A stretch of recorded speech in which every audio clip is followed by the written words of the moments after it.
don't know why it is that we're always afraid to, I don't know what it is. We think that people on television or people in movies must be somehow different from everyone else. Well, we are. No. It's been serious too long, Tammy. I'm sorry. Oh, we got a serious day today, Jim. Okay.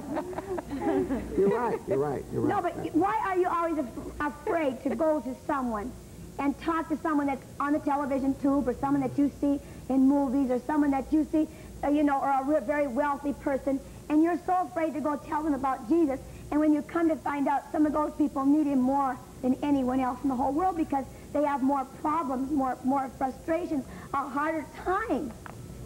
Yeah. Sometimes it's harder.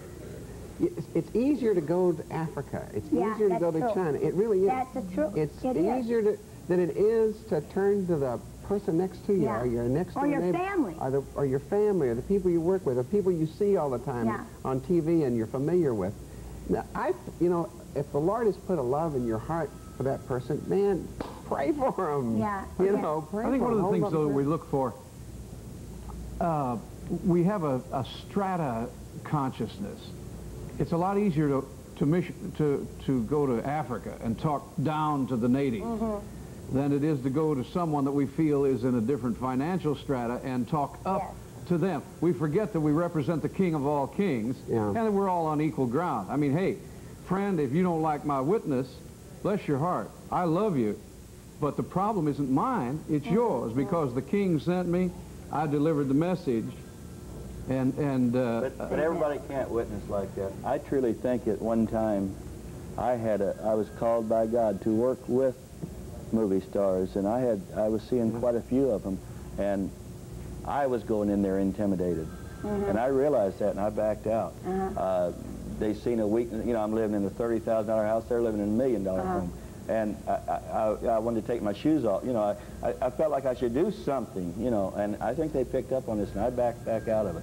The best tip I found in witnessing to people, you know, sometimes you're wondering if you should share with them. I tell them that right up front. I say, you know, socially speaking, I just like to say so long or goodbye and we'll see you. But I said, socially, I just want to pass over what I'm going to talk to you about, and I'm scared to death of how I'm going to approach you. But the fact of it is, I have something good I want to tell you about, and it may sound cornball, but here it is. See, now that's honesty. That's just plain being honest. I just tell them I'm scared, but here it is. I got to tell you. You anybody responds to courtesy and honesty. Well, and we all hurt. Yeah, everybody. Movie star, doctor, lawyer, whatever. We all hurt, and we hurt the same. I remember when we got acquainted with your wife the first time, years and years ago. What is her name?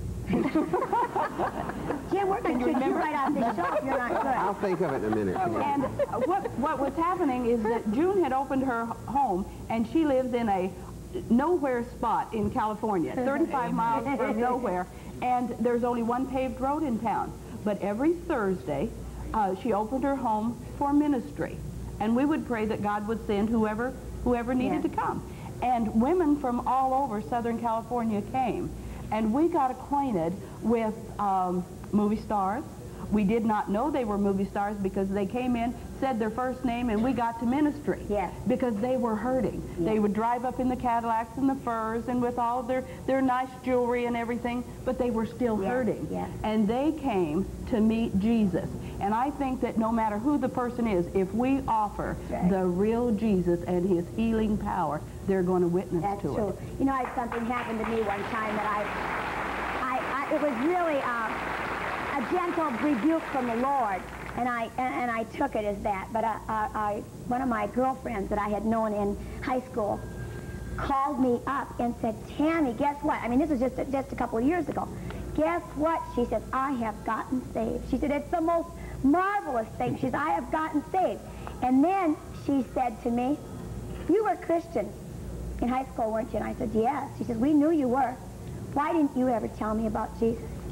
The most life-changing story I've ever heard in my 28 years of ministry happened to a man in Minneapolis. He was a born-again Christian, and someone came to his door that was a member of a cult. And this born-again Christian man looked at him and he said, listen, if you don't get out of that stuff, you're going to die and go to hell. And boy, it just shook the man who had the literature. And he stepped back a step and he said, is it really true? He says, will I really die and go to hell if I believe this? And the Christian man softened a bit and he said, yes, I'm afraid that's true. And then he looked up at the man and said, if it's true that you're saved, going to heaven, and I'm lost going to hell, how come it is that I'm knocking on your door and you're not knocking on mine? Ouch. Good point. Oh, Bob and Jean, I want them to sing a song called "Let Him Love You." Don't be afraid to tell somebody about Jesus. It's the greatest. You know, if someone's house was on fire and they didn't know it, and there was a fire in the back of that home, and you walked by and saw it, you would do everything you could to wake those people up and get them out of that house to save them from disaster. Right. And we've got something so much more serious than even that. When someone's life is in disaster and you see them falling, why don't you tell them about someone who can help them, and someone who loves them, and someone who can put things back together for them? Hallelujah. I am not ashamed of the gospel of Jesus Christ. Oh, for it's the power. Amen. It's the power. You don't need to be ashamed of Amen. Jesus. Bob and Jeannie sing a little song for us called "Let Him Love You." He wants to love you. Let Him.